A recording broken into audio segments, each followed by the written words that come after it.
ನನ್ನ ಗುರು ಪರಂಪರೆ ಯೂಟ್ಯೂಬ್ ಚಾನಲ್ಗೆ ಸ್ವಾಗತ. ಪ್ರಿಯ ವೀಕ್ಷಕರೇ, ಇವತ್ತಿನ ವಿಷಯ ಏನು ಅಂತಂದ್ರೆ ಸಂತಾನದ ಸಮಸ್ಯೆ ಇರುವಂತಹ ಪುರುಷರಲ್ಲಿ ಯಾವ ರೀತಿ ನಾವು ಜಾತಕದ ಮುಖಾಂತರ ನಾವು ಕಂಡುಹಿಡ್ಕೊಳ್ಳುವಂಥದ್ದು ಅಂತ. ಅದರ ಜೊತೆಗೆ ನನ್ನ ಹಳೆಯ 2 ವಿಡಿಯೋಗಳನ್ನ ನೋಡಿದ್ದೀನಿ. ಪಾರ್ಟ್ 1 ಮತ್ತೆ ಪಾರ್ಟ್ 2 ಅಂತ ಇದೆ. ಅದನ್ನ ನೋಡಿದ್ರೆ ಇದು ನಿಮಗೆ ಅತ್ಯಂತ ಸರಳವಾಗಿ ಅರ್ಥ ಆಗುತ್ತೆ ಪ್ರಿಯ ವೀಕ್ಷಕರೇ. ಯಾಕಂದ್ರೆ ಮೊದಲನೇ ಬಾರಿಗೆ ಯಾರಾದ್ರೂ ನನ್ನ ಚಾನೆಲ್ ನೋಡ್ತಾ ಇದೆ, ದಯವಿಟ್ಟು ಚಾನೆಲ್ನ ಸಬ್ಸ್ಕ್ರೈಬ್ ಮಾಡಿ, ಜೊತೆಗೆ ಲೈಕ್ ಮಾಡಿ, ಜೊತೆಗೆ ಅದೇ ರೀತಿಯಾಗಿ ಇನ್ನೂ ಹಲವಾರು ಜನಕ್ಕೆ ಇದರಿಂದ ಉಪಯೋಗ ಆಗುತ್ತೆ.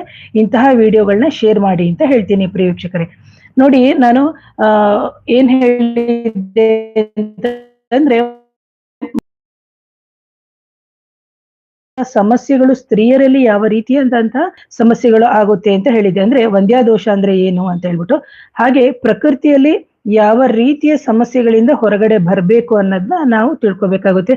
ಪ್ರಾಣಿ ಪಕ್ಷಿ ಮರಗಿಡಗಳು ಅಲ್ಲದೆ ನಮ್ಮ ಮನುಷ್ಯನಿಗೆ ಯಾಕೆ ಈ ತರ ಮಾತ್ರ IVF IVU ಇವೆಲ್ಲ ಹೋಗ್ತೀವಲ್ಲ, ಅದೇ ತರನೇ ಒಂದು ಯಾವುದು ವೈಜ್ಞಾನಿಕವಾಗಿ ನಾವು ಒಂದು ಕಡೆ ನೋಡಿದಾಗ, ಜೊತೆಗೆ ನಾವು ಏನ್ ಹೇಳ್ತೀನಿ ಅಂತಂದ್ರೆ, ನಾವು ನಮ್ಮ ಜನ್ಮ ಜಾತಕವನ್ನು ನೋಡಿದಾಗ, ಜೊತೆಗೆ ಪ್ರಾರಬ್ಧ ಕರ್ಮಗಳನ್ನೆಲ್ಲ ನಾವು ಗಣನೆಗೆ ತೆಗೆದುಕೋಬೇಕಾಗುತ್ತೆ ಪ್ರಿಯ ವೀಕ್ಷಕರೇ.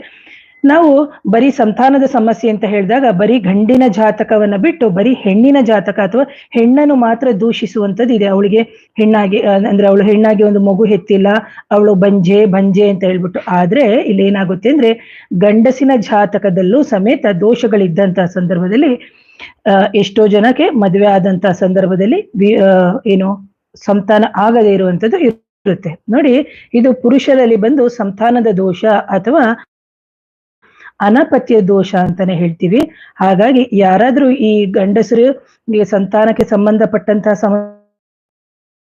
ಸಮಸ್ಯೆಗಳಾಗಿದ್ದು, ಜೊತೆಗೆ ಏನ್ ಹೇಳ್ತೀವಿ ಅಂದ್ರೆ ವೈದ್ಯಕೀಯ ಕ್ಷೇತ್ರಗಳಲ್ಲೂ ಪರಿಹಾರ ಆಗದೆ ಇರುವಂತಹ ಸಂದರ್ಭದಲ್ಲಿ ನಾವು ಪರಿಹಾರಗಳನ್ನ ನಾವು ಆಧ್ಯಾತ್ಮಿಕ ರೀತಿಯಲ್ಲಿ ದೈವದ ಮುಖಾಂತರನೇ ನಾವು ಪರಿಹಾರವನ್ನ ಮಾಡ್ಕೋಬೇಕಾಗುತ್ತೆ. ಸೊ ನೋಡಿ, ಇಲ್ಲಿ ಪುರುಷರಲ್ಲಿ ಸಂತಾನ ದೋಷ ಅಂತ ಹೇಳಿದಾಗ ಪುರುಷರಲ್ಲಿ ಕಂಡು ಬರುವಂತಹ ಒಂದು ಈ ದೋಷಕ್ಕೆ ಜ್ಯೋತಿಷ್ಯ ಶಾಸ್ತ್ರದಲ್ಲಿ ಏನ್ ಹೇಳಿದ್ದಾರೆ ಅಂದ್ರೆ ಅನಪತ್ಯ ದೋಷ ಅಂತಾನೆ ಹೇಳ್ತಾರೆ. ಸ್ತ್ರೀಯರಲ್ಲಿ ವಂದ್ಯಾದೋಷ ಅಂತ ಹೇಗೆ ಹೇಳ್ತಾರೋ ಅದೇ ರೀತಿ ಗಂಡಸರಿನಲ್ಲಿ ಬಂದ್ಬಿಟ್ಟು ನಾವು ಅನಪತ್ಯ ದೋಷ ಅಂತ ಹೇಳ್ತೀವಿ ಪ್ರಿಯ ವೀಕ್ಷಕರ. ಹಾಗಾಗಿ ಇಂತಹ ಅನಪತ್ಯ ದೋಷ ಇರುವಂತಹ ಪುರುಷರಲ್ಲಿ ಏನಾಗುತ್ತೆ ಅಂತಂದ್ರೆ, ಸಾಮರ್ಥ್ಯ ಅಂದ್ರೆ ಲೈಂಗಿಕ ಸಾಮರ್ಥ್ಯ ಜೊತೆಗೆ ವೀರ್ಯಾಣುಗಳು ಸಂತಾನ ದೋಷಕ್ಕೆ ಕಾರಣ ಉಂಟು ಮಾಡುತ್ತೆ. ಒಂದು ಗಂಡಸಿನ ಒಂದು ವೀರ್ಯಾಣ ಅಥವಾ ಸ್ಪರ್ಮ್ಸ್ ಅಥವಾ ಸೆಮೆನ್ಸ್ ಅಂತ ನಾವೇನ್ ಹೇಳ್ತೀವಿ, ಅದಕ್ಕೆ ಕಾರಕ ಬಂದು ಜಾತಕದಲ್ಲಿ ಶುಕ್ರ ಗ್ರಹ ಆಗಿರ್ತಾನೆ. ಅದರ ಜೊತೆಗೆ ನಾವು ಇನ್ನೊಂದು ನೋಡ್ಬೇಕು ಅಂತಂದ್ರೆ, ಯಾವ ಗಂಡಸು ಅಥವಾ ಯಾವ ಹುಡುಗ ಅಥವಾ ಮದುವೆಗೆ ಒಂದು ಜಾತಕವನ್ನ ನೋಡ್ಬೇಕಾದಾಗ ಇದೆಲ್ಲವನ್ನು ನಾವು ನೋಡ್ಬೇಕಾಗುತ್ತೆ. ಒಂದು ಸಪ್ತಮ ಭಾವ ಅಂದ್ರೆ ಸೆಕ್ಷುವಲಿ ಅವನು ಫಿಟ್ ಆಗಿದ್ದಾನ ಅಥವಾ ಇವನಲ್ಲಿ ಲೈಂಗಿಕತೆಯ ಯಾವುದೇ ರೀತಿಯ ತೊಂದರೆಗಳು ಇಲ್ವಾ ಅಂತಾನು ನೋಡ್ಬೇಕಾಗುತ್ತೆ. ಜೊತೆಗೆ ಅಂದ್ರೆ ಜೆನೆಟಿಕಲ್ ಆರ್ಗನ್ಸ್ ಅಂತ ನಾವೇನ್ ಹೇಳ್ತೀವಿ ಅಥವಾ ಗುಪ್ತಾಂಗ ಅಂತ, ಅದರದ್ದು ರಿಲೇಟೆಡ್ ನಾವು 7 ಮತ್ತು 8ನೇ ಭಾವದಿಂದ ನಾವು ತಿಳ್ಕೊತೀವಿ. ಹಾಗೇನೆ ಬಂದು ಸಾಮರ್ಥ್ಯ, ಈ ವ್ಯಕ್ತಿ ಹಾಗೆ ಒಂದು ಸಾಮರ್ಥ್ಯ ಇದೆಯಾ ಅನ್ನೋದಕ್ಕೆ ನಾವು ನೋಡೋದಕ್ಕೆ ತೃತೀಯ ಭಾವ ಅಥವಾ 3rd ಹೌಸ್ ನ ನಾವು ತಗೋತೀವಿ. ಹಾಗಾಗಿ ಈ ವೀರ್ಯಾಣುಗಳನ್ನ ಗರ್ಭಕೋಶಕ್ಕೆ ಕಳಿಸ್ಲಿಕ್ಕೆ ಅದು ಸಾಮರ್ಥ್ಯ ಇರ್ಬೇಕು. ಲೈಂಗಿಕತೆ ಆದ ನಂತರ ಆ ನಂತರದಲ್ಲೇ ಒಂದು ಪುರುಷರಿಂದ ಸಂತಾನಕ್ಕೆ ಅಥವಾ ಒಂದು ಪುರುಷ ಮತ್ತು ಸ್ತ್ರೀಯು ಸಂಭೋಗದ ನಂತರ ಒಂದು ಸಂತಾನಕ್ಕೆ ಒಂದು ಕಾರಣ ಆಗುತ್ತೆ ಅಂತ. ಯಾವಾಗ ಪುರುಷರಲ್ಲಿ ಇಂತಹ ಒಂದು ಸಂಬಂಧ ತೊಂದರೆಗಳು ಕಂಡು ಬಂದಂತವರಿಗೆ ನಾವು ಅನಪತ್ಯ ದೋಷ ಅಂತ ಹೇಳ್ತೀವಿ. ಹಾಗೇನೇನೆ ಕೆಲವರಲ್ಲಿ ಏನಾಗುತ್ತೆ ಅಂತಂದ್ರೆ ಬೇಗ ವೀರ್ಯ ಸಲ್ಕನ ಆಗುವಂಥದ್ದು ಈ ತರ ಎಲ್ಲ ಇರುತ್ತೆ. ಕೆಲವರಿಗೆ ತುಂಬಾ ಡಿಲೇ ಆಗಿ ಆಗುವಂಥದ್ದು, ಇದೆಲ್ಲ ಒಂದೊಂದು ರೀತಿಯಲ್ಲೂ ನಾನು ಶಾಸ್ತ್ರದಲ್ಲಿ ಹೇಳ್ತಾ ಹೋಗ್ತಾರೆ. ಸೊ ಅದರ ಜೊತೆಗೆ ಇದನ್ನ ನಾವು ಮನಶಾಸ್ತ್ರಜ್ಞರು ಅಥವಾ ಸೆಕ್ಸುವಾಲಜಿಸ್ಟ್ ಅಂತ ಏನ್ ಹೇಳ್ತಾರೆ ವೈದ್ಯಕೀಯ ವಿಭಾಗದಲ್ಲಿ, ಅವರು ಅವರದೇ ಆದಂತಹ ರೀತಿಯಲ್ಲಿ ಅವರು ಹೇಳ್ತಾರೆ. ಆದರೆ ಇಲ್ಲಿ ನಾವು ವೈಜ್ಞಾನಿಕ ಅಲ್ಲದೆ ನಾವು ನಮ್ಮ ಜಾತಕದಲ್ಲಿ, ಗಂಡಸಿನ ಜಾತಕದಲ್ಲಿ ಇವೆಲ್ಲವನ್ನು ನೋಡ್ಕೊಂಡು ನಾವು ಸರಿಯಾದ ಸಮಯಕ್ಕೆ ಸರಿಯಾದ ರೀತಿಯಲ್ಲಿ ನಾವು ಪರಿಹಾರಗಳನ್ನ ಮಾಡ್ಕೋಬಹುದು. ನಾನೀಗ ಹೇಳ್ತಾ ಹೋಗ್ತೀನಿ. ಮೊದಲನೇದಾಗಿ ಆ ವ್ಯಕ್ತಿಗೆ ಮಾಂತ್ರಿಕ ಬಾಧೆಗಳಿರಬಾರ್ದು, ನಕಾರಾತ್ಮಕ ಶಕ್ತಿಗಳ ಒಂದು ಮೀನ್ಸ್ ನೆಗೆಟಿವ್ ಎನರ್ಜಿ, ಜಿನ್ನಾತ್ ಈ ತರ ಸಮಸ್ಯೆಗಳು ಇರಬಾರ್ದು, ಅಥವಾ ಮದ್ದಿಡು ಕ್ರಿಯೆಗಳಾಗಿರ್ಬಾರ್ದು, ಅಥವಾ ಪದೇ ಅಪಘಾತಗಳು ಆದಂತಹ ಸಂದರ್ಭದಲ್ಲಿ ಇವೆಲ್ಲವೂ ಸಮಸ್ಯೆಗಳು ಬರುತ್ತೆ. ಒಂದು. ಎರಡನೇದಾಗಿ ಜನ್ಮತಃ ಅವರಿಗೇನಾದ್ರೂ ಆ ವ್ಯಕ್ತಿಗೆ ನಕಾರಾತ್ಮಕ ಬಾಧೆ ಅಥವಾ ಜನ್ಮದಲ್ಲೇ ಪ್ರೇತ ಒಂದು ಆ ದೇಹದಲ್ಲೇ ಇದ್ದಂತಹ ಸಂದರ್ಭದಲ್ಲಿ ಇಂತಹ ವ್ಯಕ್ತಿಗೆ ಲೈಂಗಿಕ ಕ್ರಿಯೆಗೆ ಬಿಡೋದಿಲ್ಲ. ಕಾರಣ ಏನು ಅಂತಂದ್ರೆ ಆ ವ್ಯಕ್ತಿಯ ದೇಹದಲ್ಲಿ ಅದು ಇರೋದ್ರಿಂದ ವಿವಾಹಕ್ಕೂ ಅಡೆತಡೆ ಬಿಡುತ್ತೆ, ಅದ್ರ ಜೊತೆಗೆ ಇಂತಹ ಒಂದು ಸಮಸ್ಯೆಯನ್ನು ಸಮೇತ ಮಾಡುತ್ತೆ.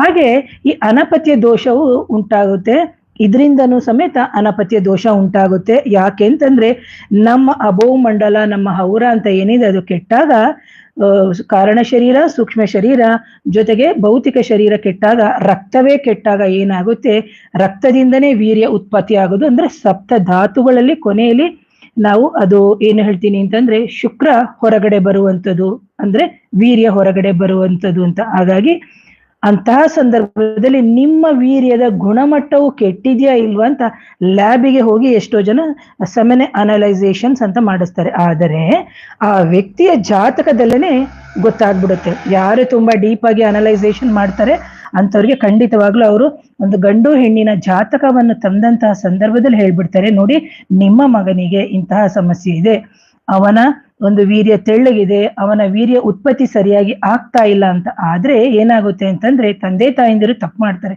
ಅಯ್ಯೋ ನಮಗ್ ಇದೆಲ್ಲ ನಿಜನಾ, ಶಾಸ್ತ್ರ ನಿಜನಾ ಅಂತ ಕೇಳ್ತಾರೆ. ಆದ್ರೆ ಇದೆಲ್ಲವನ್ನು ಆ ಕಾಲದಲ್ಲೇ ತಿಳಿಸಿದ್ದಾರೆ. ಆದ್ರೆ ನಾವು ಭವಿಷ್ಯ ಅಂತ ಹೇಳಿದಾಗ ಬರೀ ಮದ್ವೆ ಅದು ಇದು ಅಂತ ನೋಡ್ತಾರೆ, ಇದನ್ನೂ ಸಮೇತ ಹೇಳಿದ್ದಾರೆ. ಆದ್ರೆ ಯಾರು ಇದನ್ನ ಓಪನ್ ಆಗಿ ಹೇಳಲ್ಲ.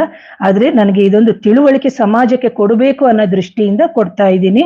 ಹಾಗಾಗಿ ಇದರ ಬಗ್ಗೆ ಯಾರಿಗೇ ಆದ್ರೂ ಸಮಸ್ಯೆ ಇದ್ದಂತಹ ಸಂದರ್ಭ ನಿಮ್ಮ ನೇಟಲ್ ಚಾರ್ಟ್ ಅಥವಾ ಅರಸ್ಕೋಪ್ ಅಂತ ಏನಿದೆ ಅದನ್ನ ತೆಗೆದು ಗಂಡಸರು ದಯವಿಟ್ಟು ನೋಡ್ಬೋದು. ಯಾವುದೇ ರೀತಿಯ ಒಂದು ಮುಜುಗರ ಇಲ್ಲದೆ ನಾ ಹೇಳ್ತೀನಿ. ಯಾಕೆ ಅಂತಂದ್ರೆ ನೋಡಿ, ಇಲ್ಲಿ ಶುಕ್ರ ಬಂದು ವೀರ್ಯಕ್ಕೆ ಕಾರಕನಾಗ್ತಾನೆ. ಆ ವೀರ್ಯದಲ್ಲಿ ಗುಣಮಟ್ಟ ಇಲ್ಲದೆ ಇರ್ಬೋದು, ಅಥವಾ ವೀರ್ಯ ಗಟ್ಟಿಯಾಗಿರೋದು, ವೀರ್ಯದಲ್ಲಿ ಸೋಂಕು ಅಂದ್ರೆ ಇನ್ಫೆಕ್ಷನ್ಸ್ ಅಂತ ಡಾಕ್ಟರ್ ಹೇಳ್ತಾರೆ. ಏನೋ ಯಾಕೋ ರಿಪೀಟೆಡ್ ಆಗಿ ನಿಮ್ಗೆ ಇನ್ಫೆಕ್ಷನ್ಸ್ ಆಗ್ತಾ ಇದೆ ನಿಮ್ಮ ಸ್ಪರ್ಮ್ಸ್ ಅಲ್ಲಿ ಅಂತ ಹೇಳ್ತಾರೆ. ಅಥವಾ ವೀರ್ಯ ಅಂತ ಏನಿದೆ ಅದು ಶಿರಛೇದನ ಆಗುತ್ತೆ, ಅದಕ್ಕೆ ಹಲವಾರು ಕಾರಣ ಆಗಿರುತ್ತೆ. ಹಾಗೆ ವೀರ್ಯದಲ್ಲಿ ಏನು ಶಿರಚ್ಛೇದವಾಗಿರುವಂತ ಕೆಲವ್ರಿಗೆ ವೀರ್ಯಾಣುಗಳೇ ಜಾಸ್ತಿ ಹೋಗ್ತಾ ಇರುತ್ತೆ. ಯಾಕಂದ್ರೆ ಹೆಡ್ ಅಂಡ್ ಟೈಲ್ ಎರಡು ಕರೆಕ್ಟ್ ಆಗಿದ್ದಾಗ್ಲೇನೆ ಆ ಸ್ಪರ್ಮ್ಸ್ ಹೊರಗಡೆ ಹೋದಾಗ ನಮಗೆ ಅಥವಾ ಹೆಣ್ಮಕ್ಳಿಗೆ ಫರ್ಟಿಲಿಟಿಗೆ ತುಂಬಾ ಹೆಲ್ಪ್ ಆಗುತ್ತೆ. ಯಾವಾಗ ಆ ಸ್ಪರ್ಮ್ಸ್ ಅಲ್ಲಿ ಹೆಡ್ಡು ಟೈಲು ಕಟ್ಟಾಗುತ್ತೋ ಅಂತಹ ಸಂದರ್ಭದಲ್ಲಿ ಆ ಗರ್ಭಕ್ಕೆ ಅದು ಹೋದರೂನು ಏನಾಗುತ್ತೆ ಅಂದ್ರೆ ಗರ್ಭ ನಿಲ್ಲೋದಕ್ಕೆ ಸಾಧ್ಯವೇ ಇಲ್ಲ. ಇದು ಯಾರಾದ್ರೂ ಡಾಕ್ಟರ್ಸ್ಗೆ ಬೇಕಾದ್ರೆ ಕೇಳಿ, ಅವರು ನಾನು ಹೇಳಿದ್ದು ಒಪ್ಕೋತಾರೆ. ಯಾಕಂದ್ರೆ ನಾನು ಸಿನ್ಸ್ 22 years ಇಂದ ನಾನು ಒಬ್ಳು ಸ್ಟಾಫ್ ನರ್ಸ್ ಆಗಿ ವರ್ಕ್ ಮಾಡಿದವಳು, ಹಾಗಾಗಿ ನಾ ಹೇಳ್ತಾ ಇದ್ದೀನಿ. ಜೊತೆಗೆ ಕೆಲವರ ವೀರ್ಯ ಬಂದು ತೆಳ್ಳಗಿರುವಂಥದ್ದು, ಕೆಲವರ ವೀರ್ಯ ಸೋಂಕು ಅಥವಾ ವಾಸನೆಯಿಂದ ಕೂಡಿರ್ತದೆ. ಹಾಗೆ ಇನ್ನು ಕೆಲವರ ವೀರ್ಯ ಬಂದು ಗರ್ಭಕೋಶಕ್ಕೆ ಹೋಗಕ್ಕೇನೆ ಅದು ಸಾಮರ್ಥ್ಯನೇ ಇರೋದಿಲ್ಲ ಪ್ರಿಯ ವೀಕ್ಷಕರೇ. ಹಾಗಾಗಿ ಕೆಲವರಿಗೆ ವೀರ್ಯವೇ ಉತ್ಪತ್ತಿ ಆಗಲ್ಲ. ಅಂತಹ ಸಂದರ್ಭದಲ್ಲಿ ಯಾವ ಕಾರಣಕ್ಕೆ ಉತ್ಪತ್ತಿ ಆಗ್ತಾ ಇಲ್ಲ, ವೈದ್ಯಕೀಯ ಚಿಕಿತ್ಸೆಗಳು ಆಯ್ತು, ವೈದ್ಯಕೀಯ ಚಿಕಿತ್ಸೆಗಳು ಆದ್ರೂ ನಿಮಗೆ ಯಾಕೆ ಆಗ್ತಾ ಇಲ್ಲ ಅಂತ ಸಂದರ್ಭದಲ್ಲಿ ನೀವು ನಿಮ್ಮ ನೇಟಲ್ ಚಾರ್ಟ್ ಅಥವಾ ಸೂಕ್ತವಾದಂತಹ, ಈಗ ಹೇಗೆ ನಾವು ಯೂರೋಲಾಜಿಸ್ಟು ಆಂಡ್ರಾಲಜಿಸ್ಟ್ನೆಲ್ಲ ನಾವು ಸಂಪರ್ಕ ಮಾಡ್ತೀವೋ ಅದೇ ತರ ನಮ್ಮಂತ ಆಸ್ಟ್ರಾಲಜರ್ಸು ಅಥವಾ ಈ ತರ ಇದರ ಬಗ್ಗೆ ತಿಳ್ಕೊಂಡವ್ರ ಬಗ್ಗೆ ನೀವು ನಿಮ್ಮ ಜಾತಕವನ್ನ ಪರಿಶೀಲನೆ ಮಾಡಿಸ್ಕೋಬೇಕಾಗುತ್ತೆ. ಹಾಗೆ ಇಂತಹ ಒಂದು ಸೂಚಿತ ದೋಷಗಳಲ್ಲಿ ಏನಾದ್ರೂ ಆ ಪುರುಷ ಯಾವ್ದಾದ್ರು ಸಮಸ್ಯೆಯಿಂದ ಇದ್ದಂತ ಸಂದರ್ಭ, ಇಷ್ಟು ನಾನು ಟಾಪಿಕ್ಸ್ ಏನ್ ಹೇಳಿದೆ ಇದು ಬಂದು ಅನಪತ್ಯ ದೋಷಕ್ಕೆ ಸಂಬಂಧಪಡುತ್ತೆ. ಹಾಗಾಗಿ ನಾವು ಜಾತಕದಲ್ಲಿ ನೋಡ್ಬೇಕಾಗುತ್ತೆ ಇದು ಯಾವ ರಾಶಿ, ಯಾವ ನಕ್ಷತ್ರ, ಯಾವ ಗ್ರಹಗಳ ಮುಖಾಂತರ ಅಂತ ಹೇಳ್ಬಿಟ್ಟು ನಾವು ವಿಶ್ಲೇಷಣೆ ಮಾಡಿ ಅತ್ಯಂತ ಡೆಪ್ತ್ ಆಗಿ ಹೋಗಿ ನಾವು ಪರಿಶೀಲನೆ ಮಾಡ್ಬೇಕಾಗುತ್ತೆ. ಹಾಗೆ ಈ ಅನಪತ್ಯ ದೋಷ ಇರುವಂತಹ ಒಂದು ರಾಶಿ ಚಕ್ರ ಅಂತಾನೆ ಹೇಳ್ತಾರೆ. ಅದನ್ನ ನಾವು ಬಂದು ನೇಟಲ್ ಚಾರ್ಟ್ ಅಲ್ಲಿ ಅಥವಾ ನಾವು ಕಾಲಪುರುಷನ ಅಂಗಭಾಗದಲ್ಲಿ 7ನೇ ಮನೆ, 8ನೇ ಮನೆ, 3ನೇ ಮನೆ ಅಂತ ನಾ ಹೇಳ್ದೆ. ಅದರ ಜೊತೆಗೆ ನಮಗೆ ವೀರ್ಯ ಮತ್ತು ಲೈಂಗಿಕ ಸಾಮರ್ಥ್ಯಕ್ಕೆ ಬೇಕಾಗಿರುವಂತಹ ರಾಶಿಗಳು ಅಂತಾನೆ ಹೇಳ್ತೀವಿ ಕೆಲವುದನ್ನ. ಅದನ್ನ ಇಲ್ಲಿ ಹೇಳಕ್ ಹೋಗಲ್ಲ, ಯಾಕಂದ್ರೆ ತುಂಬಾ ಇದಾಗ್ಬಿಡುತ್ತೆ. ಸೊ ಹಾಗಾಗಿ ಅಂತಹ ರಾಶಿಯ ಏನು ದೂಷಿತವಾಗಿರ್ಬಾರ್ದು, ಜೊತೆಗೆ ವೀರ್ಯಕ್ಕೆ ಕಾರಕನಾಗಿರುವಂತಹ ಶುಕ್ರ ಸಮೇತ ದೂಷಿತನಾಗಿರ್ಬಾರ್ದು ಅಂತ ಹೇಳ್ತೀವಿ. ಆ ದೂಷಿತವಾಗಿದ್ದಂತ ಸಂದರ್ಭದಲ್ಲಿ ಅವನೇನಾದ್ರೂ ಅವರ ನೀಚ ಸ್ಥಾನಗಳಲ್ಲೂ ಕೂತಿದ್ದಂತಹ ಸಂದರ್ಭದಲ್ಲಿ ದೂಷಿತ ಆಗುತ್ತೆ. ಹಾಗಾಗಿ ನಮಗೆ ಅನಪತ್ಯ ದೋಷ ಮತ್ತೆ ರಾಶಿ ಚಕ್ರದಲ್ಲೂ ನಾವು ಕಂಡಿಡ್ಕೋಬಹುದಾಗುತ್ತೆ ಪ್ರಿಯ ವೀಕ್ಷಕರೇ. ನೆಕ್ಸ್ಟ್ ಬಂದು ಅನಪತ್ಯ ದೋಷಕ್ಕೆ ನಾವು ಭಾವಚಕ್ರಗಳನ್ನು ನಾವು ನೋಡ್ತೀವಿ. ಅದನ್ನು ಅಷ್ಟೇನೆ ಅಲ್ಲಿ ಅಂತಹ ಭಾವದಲ್ಲಿ ತೃತೀಯ ಭಾವ ಆಗಿರ್ಬೋದು, 7, 8ನೇ ಭಾವ ಆಗಿರ್ಬೋದು, ಅಂತಹ ಸಂದರ್ಭದಲ್ಲಿ ಅದು ನಿದ್ದತ ನಕ್ಷತ್ರಗಳು ಬಂದು ಅದನ್ನು ನೋಡ್ಬೇಕಾಗುತ್ತೆ. ಜೊತೆಗೆ ನಾವು ನಪುಂಸಕ ಗ್ರಹಗಳು ಅಂತ ತಗೊಂತೀವಿ. ಆ ನಪುಂಸಕ ಗ್ರಹಗಳಿಂದನೂ ಅದು ಕೂತಾಗ ಏನಾಗುತ್ತೆ ಅಂದ್ರೆ ವೀರ್ಯದ ಉತ್ಪಾದನೆ ಅಥವಾ ಸೆಮೆನ್ ಕೌಂಟ್ಸ್ ಅಂತ ನಾವು ಏನ್ ಹೇಳ್ತೀವಿ, ಅದು ಲೈಂಗಿಕ ಸಾಮರ್ಥ್ಯಕ್ಕೆ ಬೇಕಾಗಿದ್ರೂನು ಅದು ಅನಪತ್ಯ ದೋಷವನ್ನ ಕೊಡುತ್ತೆ ಅಂತೇಳಿ ಶಾಸ್ತ್ರದಲ್ಲಿ ಹೇಳ್ತದೆ. ಹಾಗೆ ಈ ಭಾವಕ್ಕೆ ಸಂಬಂಧಪಟ್ಟಂತಹ ಅಧಿಪತಿಗಳಾಗಿರ್ಬೋದು, ಅವಕ್ಕೆ ಬಂದ್ಬಿಟ್ಟು ನಪುಂಸಕ ಗ್ರಹಗಳ ಒಂದು ಸಂಬಂಧ ಇರಬಾರ್ದು. ಇದೆಲ್ಲವನ್ನು ನಾವು ನೋಡ್ಬೇಕಾಗುತ್ತೆ. ಜೊತೆಗೆ ನಕ್ಷತ್ರಗಳ ಪುಂಜ ಅಂತಾನು ಹೇಳ್ತೀವಿ, ಯಾಕಂದ್ರೆ 4 ಭಾಗವಾಗಿ ನಾವು ವಿಂಗಡಿಸ್ತೀವಿ. ಆ ನಂತರದಲ್ಲಿ ನಕ್ಷತ್ರ ಅಂತ ಹೇಳಿದಾಗ ಅಲ್ಲಿ ಒಂದು ಗಂಡಾಂತರ ನಕ್ಷತ್ರ ಅಂತ ಇರುತ್ತೆ. ಅನಪತ್ಯ ದೋಷದಲ್ಲಿ ಇದು ಮುಖ್ಯ ಪಾತ್ರವನ್ನ ವಹಿಸುತ್ತೆ ಗಂಡಸಿನ ವೀರ್ಯಾಣುಗೆ. ಹಾಗಾಗಿ ಕೆಲವು ನಕ್ಷತ್ರಗಳು ಅದನ್ನ ಬಂದು ಏನು ಅಂತಂದ್ರೆ ಕೆಲವು ಹೇಳ್ತೀವಿ ನಕ್ಷತ್ರಗಳು ಸೂಚಕವಾಗಿರುವಂತಹ ನಕ್ಷತ್ರಗಳು ಇಂತಹ ಒಂದು 8 ನಕ್ಷತ್ರಗಳಿದೆ. ಅಂತಹ 8 ನಕ್ಷತ್ರಗಳು ಒಂದು ಸಂಧಿಯಲ್ಲಿ ಕೂತಂತಹ ಸಂದರ್ಭದಲ್ಲಿ ಪುರುಷರಿಗೆ ಅನಪತ್ಯ ದೋಷ ಉಂಟಾಗುತ್ತೆ ಪ್ರಿಯ ವೀಕ್ಷಕರೇ. ಹಾಗೆ ಗ್ರಹಗಳು ಅಂತಾನು ನಾವು ತಗೋಬೇಕಾಗುತ್ತೆ. ಬರೀ ಒಂದರಲ್ಲೇ ನೋಡಿ ಹೇಳಕ್ಕಾಗಲ್ಲ. ಇದನ್ನ ನಾವು ಡೀಪ್ ಆಗಿ ಅನಲೈಸೇಷನ್ ಮಾಡಿದಾಗ ಯಾವ ಕಾರಣಕ್ಕೆ ಯಾವ ಗ್ರಹದಿಂದ ಅವೆಲ್ಲವನ್ನು ನಾವು ನೋಡ್ಬೋದು. ಆದ್ರೂ ಇದು ಕ್ಲಾಸಲ್ಲಿ ಹೇಳುವಂಥದ್ದು, ಆದ್ರೂ ತಿಳ್ಕೊಳ್ಳಿ ಅನ್ನೋ ವಿಚಾರಕ್ಕಾಗಿ ಹೇಳ್ತಾ ಇದ್ದೀನಿ. ಸೊ ಇಂತಹ ಅನಾಪತ್ಯ ಇರುವಂತಹ ದೋಷ ಇರುವಂತಹ ಗ್ರಹಗಳು ನವಗ್ರಹಗಳು, ಯಾಕಂದ್ರೆ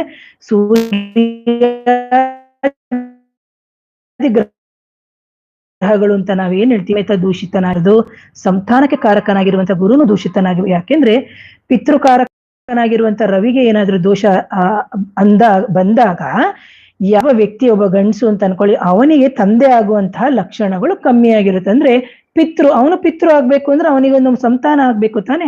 ಅಂತ ಸಂತಾನಕ್ಕೆ ಕಾರಕನಾಗಿರುವಂತಹ ರವಿ ಏನಾದ್ರೂ ದೋಷಯುಕ್ತನಾದಾಗ ಸಮೇತ ನಮಗೆ ಪಿತೃತ್ವಕ್ಕೆ ಅಡ್ಡಿ ಬರುತ್ತೆ. ಹಾಗೆ ಸಂತಾನಕ್ಕೆ ಕಾರಕ ಬಂದು ಗುರು ಅಂತಾನು ಹೇಳ್ತೀವಿ. ಆ ಗುರು ಸಮೇತ ನಿಮ್ಮ ಜಾತಕದಲ್ಲಿ ಅವರು ಕೂತಿರುವಂತಹ ಭಾವಗಳು ಕೆಲವು ನಕ್ಷತ್ರಗಳನ್ನು ನಾವು ತಗೋಬೇಕು. ಜೊತೆಗೆ ಸೆಮೆನಿಗೆ ಕಾರಕ ಶುಕ್ರ ಅಂತ ಹೇಳಿದೆ. ಅಂತಹ ಶುಕ್ರನು ಸಮೇತ ಬಂದು ಅನಪತ್ಯ ದೋಷ ಉಂಟು ಮಾಡುವಂತಹ ಭಾವ ರಾಶಿ ನಕ್ಷತ್ರಗಳಲ್ಲೂ ಕೂತಾಗ ನಮಗೇನಾಗುತ್ತೆ ಅಂತಂದ್ರೆ ಅಂದ್ರೆ ಗಂಡಸಿಗೆ ಅನಪತ್ಯ ದೋಷ ಶುಕ್ರನಿಂದ ಸೂಚಿತವಾಗುತ್ತೆ ಅಂತ. ಹಾಗೆ ಶುಕ್ರ ಗ್ರಹನ ನಾವು ಸೆಮೆನ್ನಿಗೆ ಅಥವಾ ವೀರ್ಯಾಣುವಿಗೆ ಕಾರಕ ಅಂತ ನಾನು ಹೇಳಿದೆ ಜಾತಕದಲ್ಲಿ ಅಂತ. ಹಾಗೆ ಶುಕ್ರ ಏನಾದ್ರೂ ಅಂದ್ರೆ ಅಂದ್ರೆ 9 ಗ್ರಹಗಳ ಜೊತೆಗೆ ಈ ಶುಕ್ರ ಬಂದು ಕೂತಾಗ ಅವರ ವೀರ್ಯದ ಒಂದು ಗುಣಮಟ್ಟವನ್ನ ಹೇಳ್ತಾ ಬರುತ್ತೆ. ಇದರಲ್ಲೇ ನೋಡಿದ ತಕ್ಷಣ ಒಂದು ಜಾತಕವನ್ನ, ಈಗ ಯಾರಾದ್ರೂ ಒಬ್ರು ಒಂದು ಜಾತಕವನ್ನ ತಂದ್ಕೊಟ್ರು, ಮೇಡಮ್ ಈ ತರ ಸಮಸ್ಯೆ ಇದೆ ನೋಡಿ ಅಂತ. ಅಂತಹ ಸಂದರ್ಭದಲ್ಲಿ ಶುಕ್ರ ಏನಾದ್ರೂ ಸೂರ್ಯನ ಜೊತೆಗೆ ಇದ್ದು ಅಸ್ತನಾಗಿದ್ದಂತ, ಅಂದ್ರೆ ಅಸ್ತ ಅಂದಾಗ ಅದಕ್ಕೆ ಡಿಗ್ರಿ ವೈಸ್ ಇದೆ. ಅಂತಹ ಸಂದರ್ಭದಲ್ಲಿ ನಾವು ಹೇಳ್ಬಿಡ್ಬೋದು ಅವರಿಗೆ, ನೋಡಿ ನಿಮ್ಮ ವೀರ್ಯದ ಗುಣಮಟ್ಟ ಕಮ್ಮಿ ಇದೆ ಅಂತ ನೋಡಿದ ತಕ್ಷಣನೇ ಹೇಳ್ಬೋದು. ಅಂದ್ರೆ ಇದೆಲ್ಲ ನಮ್ಮ ಎಕ್ಸ್ಪೀರಿಯನ್ಸ್ ಅಲ್ಲಿ ನಾವು ಹೇಳ್ತಾ ಹೋಗ್ಬೇಕು. ಜೊತೆಗೆ ದೈವಾರಾಧನೆ, ಅದರ ಜೊತೆಗೆ ಕೆಲವರ ನೋಡ್ಬೇಕು ವೀರ್ಯ ಬಂದು ಮಂದಗತಿ ಇರ್ತದೆ. ಅಂತಹ ಸಂದರ್ಭದಲ್ಲಿ ಶುಕ್ರ ಬಂದು ಶನಿಯ ಸಂಬಂಧ ಬಂದಂತಹ ಸಂದರ್ಭದಲ್ಲಿ ಅಂತಹ ವೀರ್ಯಕ್ಕೆ ಮಂದಗತಿ ಇರುತ್ತೆ ಅಂತ ಹೇಳ್ತೀವಿ. ಹಾಗೆ ಇದೇ ತರನೇ 9 ಗ್ರಹಗಳಿಗೂ ರವಿ ಬುಧ ಗುರು ಶುಕ್ರ ಶನಿ ರಾಹು ಕೇತು ಇವೆಲ್ಲವೂ ಹೇಳ್ತೀವಿ. ಹಾಗೇನೇನೆ ಕೆಲವು ಕಾಂಬಿನೇಷನ್ಸ್ ಇದೆ, ಒಂದೇ ಒಂದು ಹೇಳ್ತೀನಿ, ಪೂರ್ತಿ ಹೇಳಕ್ ಹೋಗಲ್ಲ. ಹಾಗೆ ಜಾತಕದಲ್ಲಿ ರವಿ ಕೇತು ಶುಕ್ರ ಕೇತು ಈ ತರ ಎಲ್ಲ ಕಾಂಬಿನೇಷನ್ಸ್ ಬರುತ್ತೆ. ಅಂತಹ ಸಂದರ್ಭದಲ್ಲೂ ಏನಾಗುತ್ತೆ ಅಂದ್ರೆ ಅನಪತ್ಯ ದೋಷಕ್ಕೆ ಕಾರಣ ಆಗುತ್ತೆ. ಅನಪತ್ಯ ದೋಷಕ್ಕೆ ಕಾರಣ ಆದಾಗ ಇವೆಲ್ಲವೂ ಸಮಸ್ಯೆಗಳು ಬರ್ತಾ ಹೋಗುತ್ತೆ. ಅಂತಹ ಸಂದರ್ಭದಲ್ಲಿ ನಾವೇನ್ ಮಾಡ್ಬೇಕು, ಅಂತಹ ದೋಷ ಇದ್ರೂನು ಎಷ್ಟು ವರ್ಷದ ವಿವಾಹದ ಜೀವನ, ಇವರು ಎಷ್ಟು ವರ್ಷಗಳಾಗಿದೆ, ಪರಿಹಾರಗಳನ್ನ ಏನ್ ಮಾಡ್ಕೊಂಡಿದ್ದಾರೆ, ಅದರ ಜೊತೆಗೆ ಇವರಿಗೆ ಸಂತಾನಕ್ಕೆ ಬಂದು ಬೀಜಸ್ಫುಟ ಅಂತ ಹೇಳ್ತೀವಿ. ಯಾಕಂದ್ರೆ ಟೆಸ್ಟೀಸ್ ಅಂತ ನಾವೇನ್ ಹೇಳ್ತೀವಿ, ಒಂದು ಗಂಡಸಿಗೆ 2 ಟೆಸ್ಟೀಸ್ ಇರುತ್ತೆ. ಫೆಲೋಪಿಯನ್ ಟ್ಯೂಬ್ಸ್ ಹೇಗೆ ಹೆಣ್ಮಕ್ಳಿಗೆ ಇದೆಯೋ ಅದೇ ತರ 2 ಬೀಜ ಅಥವಾ 2 ಟೆಸ್ಟೀಸ್ ಅಂತ ಹೇಳ್ತೀವಿ. ಜೊತೆಗೆ ಸ್ಕ್ರೋಟಮ್ ಒಂದೇ ಇದ್ರು 2 ಟೆಸ್ಟೀಸು ಇದೆ. ಅದರಲ್ಲಿ ನಾವು ಹೇಳ್ಬಿಡ್ಬೋದು, ನಿಮಗೆ ಎಡವೃಷಣದೇ ತೊಂದರೆ ಇದೆ ಅಥವಾ ಬಲವೃಷಣದೇ ತೊಂದರೆ ಇದೆ ಅಂತ ಹೇಳ್ಬಿಟ್ಟು ದ್ರೇಕಾಣ ವೈಸ್ ಹೋದಾಗ ಇಂಥ ಭಾಗದಲ್ಲೇ ಆ ವ್ಯಕ್ತಿಗೆ ತೊಂದರೆ ಆಗಿದೆ ಅಂತ ಹೇಳ್ಬೋದು. ಅಷ್ಟು ಅತ್ಯಂತ ಅದ್ಭುತವಾಗಿರುವಂತಹ ಶಾಸ್ತ್ರ ಇದು, ಜ್ಯೋತಿಷ್ಯ ಶಾಸ್ತ್ರ. ಹಾಗಾಗಿ ಇಂತಹ ಸಂದರ್ಭದಲ್ಲಿ ನಾವು ಏನ್ ಮಾಡ್ಬೋದು ಅಂದ್ರೆ ಅದನ್ನ ಬೀಜ ಸ್ಫುಟವನ್ನ ನಾವು ನೋಡ್ಬೇಕಾಗುತ್ತೆ. ಸೂರ್ಯ, ಗುರು, ಶುಕ್ರರ ಒಂದು ಸ್ಫುಟವನ್ನ ನಾವು ಅಳತೆ ಮಾಡಿ ಅದಕ್ಕೆ ಸಂತಾನಕ್ಕೆ ಕಾರಕನಾಗಿರುವಂತಹ ಗುರು ಶುಭ ವರ್ಗದಲ್ಲೇ ಇರಬೇಕು, ಅಥವಾ ಸಪ್ತಮಾಂಶ ನವಾಂಶ ಕುಂಡಲಿ ಏನಿರ್ಬೇಕು ಅದೆಲ್ಲವೂ ಶುಭದಲ್ಲೇ ಇದ್ದಂತಹ ಸಂದರ್ಭದಲ್ಲಿ ನಾವು ಅಂತಹ ವ್ಯಕ್ತಿಗೆ ಪರಿಹಾರವನ್ನ ಸೂಚಿಸಬಹುದು. ಆದ್ರೆ ಇಲ್ಲಿ ಏನಾಗುತ್ತಂದ್ರೆ, ಆದ್ರೆ ಈ ರಾಶಿ ಭಾವಕುಂಡಲಿ ಜೊತೆಗೆ ಈ ತರ ಸ್ಫುಟಗಳು ಸರಿಯಾಗಿ ಹೊಂದಾಣಿಕೆ ಆಗದೆ ಇರುವಂತಹ ಸಂದರ್ಭದಲ್ಲಿ, ಜೊತೆಗೆ ಕೆಲವು ತಿಥಿಗಳಿದೆ, ಅಂತಹ ತಿಥಿಗಳ ಒಂದು ಬಂತು ಅಂತಂದಂತ ಸಂದರ್ಭದಲ್ಲಿ ಲೆಕ್ಕ ಅಂದ್ರೆ ಒಂದು ಕೂಡು ಅಂದ್ರೆ ಒಂದು ಕ್ಯಾಲ್ಕುಲೇಷನ್ಸ್ ಅಂತ ಇದೆ, ಜ್ಯೋತಿಷ್ಯ ಟೋಟಲ್ ಆಗಿ ಕ್ಯಾಲ್ಕುಲೇಷನ್ಸ್. ಸೊ ಅಂತಹ ಸಂದರ್ಭದಲ್ಲಿ ಏನಾದ್ರೂ ಅದು ಶುಕ್ಲ ಪಕ್ಷನ ಅಥವಾ ಕೃಷ್ಣ ಪಕ್ಷನ, ಅದು ಅಮಾವಾಸ್ಯೆ ತಿಥಿಯ, ಚೌತಿನ, ಅಷ್ಟಮಿಯ, ಇದೆಲ್ಲವನ್ನು ನಾವು ಸಂತಾನದಲ್ಲಿ ಬೀಜ ಸ್ಫುಟ ಹೇಗೆ ನೋಡ್ತೀವೋ ಅದೇ ತರ ನಾವು ಸಂತಾನ ತಿಥಿ ಸ್ಫುಟ ಅಂತಾನು ಹೇಳ್ತೀವಿ. ಸೊ ಇಂತಹ ಸಂತಾನ ತಿಥಿ ಸ್ಫುಟಕ್ಕೆ ಸಮೇತ ನಾವು ಹೋದಂತಹ ಸಂದರ್ಭದಲ್ಲಿ ನಮಗೆ ಶುಭವಾದಂತಹ ಸ್ಫುಟ ಸಿಕ್ತು ಅಂತಂದ್ರೆ ಆಗ ಸ್ತ್ರೀ ಮತ್ತೆ ಪುರುಷರ ಸಂತಾನಕ್ಕೆ ಖಂಡಿತವಾಗ್ಲೂ ಪರಿಹಾರವನ್ನ ಸೂಚಿಸ್ಬೋದು. ಆದರೆ ಇಂತಹ ತಿಥಿ ಸ್ಫುಟಗಳು ಜೊತೆಗೆ ಬೀಜ ಸ್ಫುಟಗಳಲ್ಲಿ ನಮಗೆ ಸರಿಯಾದಂತಹ ಒಂದು ಕ್ಯಾಲ್ಕುಲೇಷನ್ ಸಿಗದೆ ಇದ್ದಂತಹ ಯಾಕಂದ್ರೆ ಇಲ್ಲಿ ಬರುತ್ತೆ ಏನು ಅಂತಂದ್ರೆ, ಚಂದ್ರ ಸ್ಫುಟ ಜೊತೆಗೆ ಚಂದ್ರನ ಸ್ಫುಟದಿಂದ ಬಂದಂತಹ ರವಿಯ ಸ್ಫುಟವನ್ನ ನಾವು ಕಳೆದು 12ರಿಂದ ಭಾಗಿಸಿದಾಗ ನಮ್ಗೆ ಸಂತಾನ ತಿಥಿ ಸ್ಫುಟ ಬರುತ್ತೆ. ಇದೆಲ್ಲವನ್ನು ಕ್ಯಾಲ್ಕುಲೇಷನ್ಸ್. ಹಾಗಾಗಿ ಅದನ್ನ ನೋಡ್ಬಿಟ್ಟು ನಾವು ಕ್ಯಾಲ್ಕುಲೇಷನ್ ಮಾಡಿ ಹೇಳ್ತೀವಿ, ಇಂಥವರಿಗೆ ಇಂಥ ವರ್ಷದಲ್ಲೇ ಇಂಥ ಸಂತಾನ ಆಗುತ್ತೆ ಅಂತಾನೆ ಹೇಳ್ತೀವಿ. ಆದ್ರೆ ಇವತ್ತಿನ ದಿನ ಏನಾಗಿದೆ ಅಂದ್ರೆ, ಜನಕ್ಕೆ ಬಂದ ತಕ್ಷಣ ನಾವು ಏನು ಪಟ ಅಂತ ಲ್ಯಾಪ್ಟಾಪ್ ಅಲ್ಲಿ ಅಥವಾ ಇದ್ರಲ್ಲಿ ನೋಡಿ ಕೊಡ್ಬೇಕು. ಆದ್ರೆ ಹಿಂದಿನ ಕಾಲದಲ್ಲಿ ಅದೆಲ್ಲ ಮಾಡ್ತಾ ಇರ್ಲಿಲ್ಲ. ಯಾವ ವ್ಯಕ್ತಿಗೆ ನಿಜವಾದ ಸಮಸ್ಯೆ ಇತ್ತು ಅವರು ತಮ್ಮ ಕುಲದೇವರು ಮನೆ ದೇವರ ಮೊರೆ ಹೋಗಿ ಗುರು ಹಿರಿಯರ ಪ್ರಾರ್ಥನೆ ಮಾಡಿ, ಜೊತೆಗೆ ಯಾರನ್ನ ನಾವು ಮೀಟ್ ಮಾಡಕ್ಕೆ ಮೀನ್ಸ್ ಒಂದು ಆಸ್ಟ್ರಾಲಜರ್ಸ್ ಆಗಿರ್ಬೋದು ನಮ್ಮಂತವ್ರನ್ನ ಮೀಟ್ ಮಾಡಕ್ ಬರ್ಬೇಕಾದ್ರೆ ಒಂದು ತಾಂಬೂಲ ಜೊತೆಗೆ ಬಂದು ನಮಸ್ಕರಿಸಿ ಕೂತ್ಕೋತಿದ್ರು. ಆದ್ರೆ ಇವತ್ತಿನ ದಿನ ಅವರಿಗೆ ಅದು ಯಾವುದೂ ಇಲ್ಲ.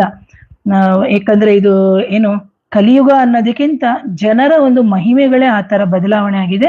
ಹಾಗಾಗಿ ಪರಾಶರ ಮಹರ್ಷಿಗಳು ಜಾತಕನ ಜೀವನದಲ್ಲಿ ನಡೆಯುವಂತ ಘಟನೆಗಳನ್ನು ಸಮೇತ ಏನು ಷೋಡಶ ವರ್ಗ ಕುಂಡಲಿಗಳಾಗಿರ್ಬೋದು ಅಥವಾ ಸಂತಾನ ಕುಂಡಲಿ, ಸಪ್ತಮಾಂಶ, ಇವೆಲ್ಲವನ್ನು ಸಮೇತ ನಾವು ಹೇಳಿದ್ದಾರೆ. ಅದರ ಜೊತೆಗೆ ಇಲ್ಲಿ ರಾಶಿ ಕುಂಡಲಿ ಆಗಿರ್ಬೋದು, ಲಗ್ನಾಂಶ ಆಗಿರ್ಬೋದು, ನವಾಂಶ ಕುಂಡಲಿ ಹಿಂಗೆಲ್ಲ ಇರುತ್ತೆ.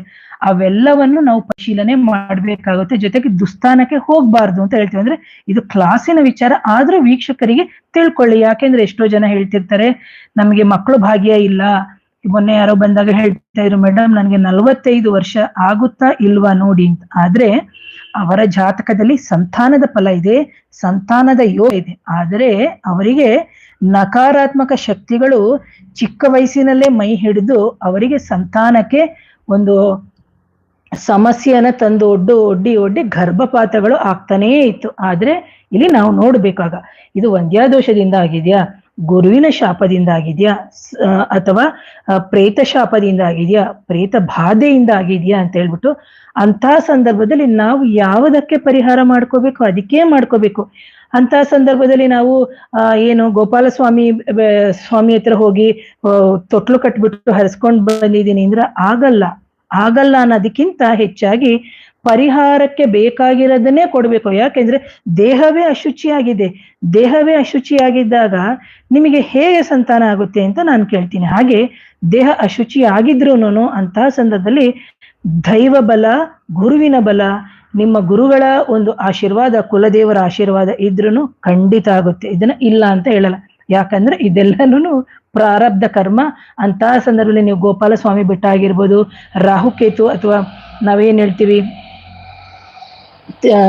ಆಂಧ್ರದಲ್ಲಿರುವಂತಹ ರಾಹುಕೇತು ದೇವಸ್ಥಾನ ಇದೆಲ್ಲ, ಅಲ್ಲಿಗೂ ಹೋಗ್ಬೋದು. ಅಥವಾ ಸರ್ಪ ಸಂಸ್ಕಾರ, ಆಶ್ಲೇಷ ಬಲಿ, ಸುಬ್ರಹ್ಮಣ್ಯಕ್ಕೂ ಹೋಗಿ ಬರ್ಬೋದು. ಆದ್ರೆ ಹೋಗೋಕ್ಕಿಂತ ಮುಂಚೆ ನನಗೆ ಈ ತೊಂದರೆಗೆ ನಿಜವಾದ ಕಾರಣ ಏನು, ಗಂಡಿನ ಜಾತಕನ ಅಥವಾ ಹೆಣ್ಣಿನ ಜಾತಕನ, ಇದನ್ನ ನಾವು ನೋಡ್ಬೇಕು. ವಂದ್ಯಾದೋಷನ ಅಥವಾ ಅನಾಪತ್ಯ ದೋಷನ ಅಥವಾ ಮಾಂತ್ರಿಕ ಬಾಧೆನ ಅಥವಾ ಇನ್ನೊಬ್ರು ಯಾರೋ ಕಳಿಸ್ತಾ ಇರೋಂಥದ, ಇವೆಲ್ಲವನ್ನು ನಾವು ನೋಡಿ ನಿರ್ಧಾರವನ್ನ ಮಾಡ್ಬೇಕಾಗುತ್ತೆ. ಹಾಗೇನೆ ಜೊತೆಗೆ ಸಂತಾನಕ್ಕೆ ದೋಷ ಬಂದು ಮುಹೂರ್ತ ಕುಂಡ್ಲಿ ಸಮೇತ ಆಗುತ್ತೆ. ಇಂಥ ಮುಹೂರ್ತ ಕುಂಡಲಿ ಅಂತ ನಾವು ಅಂದ್ರೆ ಒಂದು ಮದುವೆಯ ದಿನಾಂಕ ಅಥವಾ ಮದುವೆ ಮುಹೂರ್ತ ಅಥವಾ ಮದುವೆ ನಿಷೇಕ ಅಂತ ನಾವೇನ್ ಹೇಳ್ತೀವಿ, ಇಂತಹ ಮುಹೂರ್ತಗಳು ನಮಗೆ ತುಂಬಾ ಇಂಪಾರ್ಟೆಂಟ್ ಆಗುತ್ತೆ. ಜೊತೆಗೆ ಗರ್ಭದಾನ ಅಂತಾನು ಅದು ನಮಗೆ ಇಂಪಾರ್ಟೆಂಟ್ ಆಗುತ್ತೆ. ಸೊ ಅದನ್ನ ನಾನು ಮುಂದಿನ ವಿಡಿಯೋದಲ್ಲಿ ತಿಳಿಸ್ತೀನಿ. ಹಾಗಾಗಿ ಯಾರಾದ್ರೂ ಗಂಡಸರಿಗೆ ಅನಪತ್ಯ ದೋಷ ಇದ್ದು ಅಂತವರು ಯಾವುದೇ ರೀತಿಯ ಪರಿಹಾರಗಳನ್ನು ಮಾಡ್ಕೊಂಡ್ರು ಅಂದ್ರೆ ನಿಮ್ಗೆ ಏನ್ ಹೇಳ್ತೀವಿ ಅಂತಂದ್ರೆ ಯೂರಾಲಜಿಸ್ಟ್ ಹತ್ರ ಹೋಗಿ ಆ ಸ್ಕ್ರೋಟಮ್ಸ್ ಅಥವಾ ಟೆಸ್ಟಿಸ್ ಅಂತ ಏನಿದೆ ಅದು ಸ್ಪರ್ಮ್ಸ್ ಕೌಂಟ್ಸ್ ಕಮ್ಮಿ ಇದೆ, ಕೆಲವರಿಗೆ ಮೆಡಿಸಿನ್ಸ್ ಕೊಡ್ತಾರೆ, ಓರಲಿ ಕೊಡ್ತಾರೆ, ಕೆಲವು ಪೌಡರ್ಸ್ ಗಳು ಕೊಡ್ತಾರೆ, ಕೆಲವೊಂದೊಂದ್ಸತಿ ಟ್ಯೂಬ್ಸ್ ಅಂತ ಬ್ಲಾಕ್ ಆದಾಗ ಆ ಬ್ಲಾಕೇಜ್ ನ ರಿಲೀಸ್ ಮಾಡ್ತಾರೆ, ಆದರೂ ಆಗ್ತಾ ಇಲ್ಲ ಅಂತ ಸಂದರ್ಭದಲ್ಲಿ ನೀವು ದೈವಿಕವಾಗಿ ಆಧ್ಯಾತ್ಮದ ರೀತಿಯಲ್ಲಿ ನಿಮ್ಮ ಸಮಸ್ಯೆಗೆ ನೀವು ಪರಿಹಾರವನ್ನ ಕಂಡುಕೊಂಡು ಈ ಜಗತ್ತಿಗೆ ಅಥವಾ ಈ ಪ್ರಪಂಚಕ್ಕೆ ಅಂತ ಏನ್ ಹೇಳ್ತೀವಿ ಉತ್ತಮವಾದಂತಹ ಒಳ್ಳೆ ಸತ್ಪುರುಷರಾದಂತಹ ಸತ್ಪ್ರಜೆಯಾದಂತಹ ಸತ್ಪುರುಷಳಾದಂತಹ ಸಂತಾನವನ್ನ ಏನು ನೀವು ಕೇಳ್ಕೋಬೇಕು ಅಂತ ಹೇಳ್ತೀನಿ. ಯಾಕಂದ್ರೆ ಇದು ಮೆಸೇಜ್ ಕೊಡೋದಷ್ಟೇನೆ ನನ್ನ ಕೆಲಸ. ಆದ್ರೆ ಆ ಸತ್ಪ್ರಜೆಯಾದಂತಹ ಸತ್ಪುರುಷನಾದಂತಹ ಸತ್ ಸ್ತ್ರೀ ಆಗಿರುವಂತಹ ಏನು ಒಂದು ವಂಶ ಅಥವಾ ಒಂದು ವಂಶದ ಕುಡಿ ನಮ್ಮ ಗರ್ಭದಿಂದ ಅಥವಾ ನನ್ನ ಬೀಜದಿಂದ ಬರಬೇಕು ಅಂದ್ರೆ ಅದು ನಿಮ್ಮಲ್ಲೇ ಬರಬೇಕು. ಹಾಗಾಗಿ ಯಾರಾದ್ರೂ ಈ ಚಾನೆಲ್ನ ನೋಡ್ತಾ ಇದ್ರೆ ದಯವಿಟ್ಟು ಚಾನೆಲ್ನ ಸಬ್ಸ್ಕ್ರೈಬ್ ಮಾಡಿ. ಹಾಗೆ ಗಂಡಸರು ಎಷ್ಟೋ ಜನ ಮುಚ್ಚಿಟ್ಕೋತಾರೆ, ಯಾಕಂದ್ರೆ ಗಂಡಸರಿಗೆ ಒಂದು ಅಳುಕು ಇರುತ್ತೆ, ಹೇಗಪ್ಪ ಇದನ್ನ ನಾನು ಬೇರೆಯವ್ರ ಹತ್ರ ಹೇಳ್ಕೊಳ್ಳೋದು, ಹೇಗಪ್ಪ ಇದನ್ನ ನಾನು ಅಂದ್ರೆ ಹೇಳ್ಕೊಳಕ್ ಆಗದೆ ಇರುವಂತ ವಿಚಾರ, ನನ್ನನ್ನು ಏನ್ ಅನ್ಕೋತಾರೋ, ನಮ್ಮ ಹೆಂಡತಿ ಏನ್ ಅನ್ಕೋತಾರೋ, ನಮ್ಮ ಅತ್ತೆ ಮಾವ ಏನ್ ಅನ್ಕೋತಾರೋ ಅಂತ. ದಯವಿಟ್ಟು ಅದರಿಂದ ಹೊರಗಡೆ ಬನ್ನಿ. ಯಾಕಂದ್ರೆ ಕೆಲವರೆಲ್ಲ ಇದರಿಂದ ಸೂಸೈಡ್ ಮಾಡ್ಕೊಳ್ಳುವಂಥದ್ದು ಅಥವಾ ಸೆಪರೇಷನ್ಸ್ ಹೋಗೋದು ಇದೆಲ್ಲ ಇದೆ. ಸೊ ಇಂತಹ ಜಾತಕದವರು ಬಂದಾಗ ಅವರಿಗೆ ಆದಂತಹ ಶುಭವಾದ ಮುಹೂರ್ತದಲ್ಲೇ ಇಟ್ಟು ಮಾಡಿದಾಗ ಯಾವುದೇ ರೀತಿಯ ಸಮಸ್ಯೆಗಳು ಬರಲ್ಲ. ಅಂತಹ ಸಮಸ್ಯೆಗಳು ಬರಬಾರ್ದು ಅಂತಂದಾಗ ನಾವೇನ್ ಮಾಡ್ಬೇಕು, ನಮಗೆ ಕೊಟ್ಟಿರುವಂತಹ ಮುಹೂರ್ತಗಳೇ ಇಂಪಾರ್ಟೆಂಟ್ ಆಗುತ್ತೆ. ಆದ್ರೆ ಇಲ್ಲೇನಾಗುತ್ತೆ ಅಂದ್ರೆ ಶನಿವಾರ ರಿಸೆಪ್ಷನ್, ಭಾನುವಾರ ಬಂದು ಧಾರೆ ಮಾಡ್ಬಿಡ್ತಾರೆ. ಆದ್ರೆ ಯಾಕಂದ್ರೆ ಇಡೀ ಜನ ಬಂದು ಊಟ ಮಾಡ್ಬೇಕಲ್ಲ, ಜನರ ಬಂದು ನಿಮಗೆ ಊಟ ಮಾಡೋದು ಮುಖ್ಯನಾ, ಅಥವಾ ನಿಮ್ಮ ಮಗ ಅಥವಾ ನಿಮ್ಮ ಮಗಳು ಅಥವಾ ನಿಮ್ಮ ಮಗ ಚೆನ್ನಾಗಿರಬೇಕು, ಅಥವಾ ಅವರ ದಾಂಪತ್ಯ ಚೆನ್ನಾಗಾಗಿ ನಮ್ಮ ಸಮಾಜಕ್ಕೆ ಸತ್ಪುರುಷರಾಗಿರುವಂತಹ ಪ್ರಜೆಗೆ ಅಥವಾ ಸಂತಾನವನ್ನ ಕೊಡ್ಬೇಕಂತ ನೀವೇ ನಿರ್ಧಾರ ಮಾಡಿ ಅಂತ ಹೇಳ್ತೀನಿ ಪ್ರಿಯ ವೀಕ್ಷಕರೇ.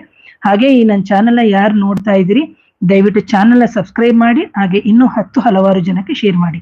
ಇದರದ್ದು ರಿಲೇಟೆಡ್ ಆಗಿರ್ಬೋದು ಅಥವಾ ಮಾಂತ್ರಿಕ ಬಾಧೆ ಅಥವಾ ನೆಗೆಟಿವ್ ಎನರ್ಜಿ ಸೇರಿರೋದು, ಅಮಾವಾಸ್ಯೆ ಹುಣ್ಣಿಮೆಗಳಲ್ಲಿ ಹುಷಾರ್ ತಪ್ತಾ ಇದ್ದೀರಿ, ಸಂತಾನ ಆಗ್ತಾ ಇಲ್ಲ, ವಿವಾಹದ ಅಡೆತಡೆ, ವ್ಯಾಪಾರ ಅಭಿವೃದ್ಧಿ, ಎನಿ ಪ್ರಾಬ್ಲಮ್ಸ್ ಅಂದ್ರೆ ಮನುಷ್ಯ ಅಂತ ಹೇಳಿದಾಗ ಹಲವಾರು ತೊಂದರೆಗಳಿರುತ್ತೆ.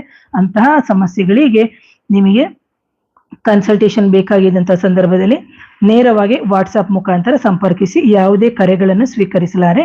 ನನ್ನ ಕಾಂಟ್ಯಾಕ್ಟ್ ನಂಬರ್ ಅಂದ್ರೆ ವಾಟ್ಸಪ್ ನಂಬರ್ ಬಂದು 701980506595 ಪ್ರಿಯ ವೀಕ್ಷಕರೇ.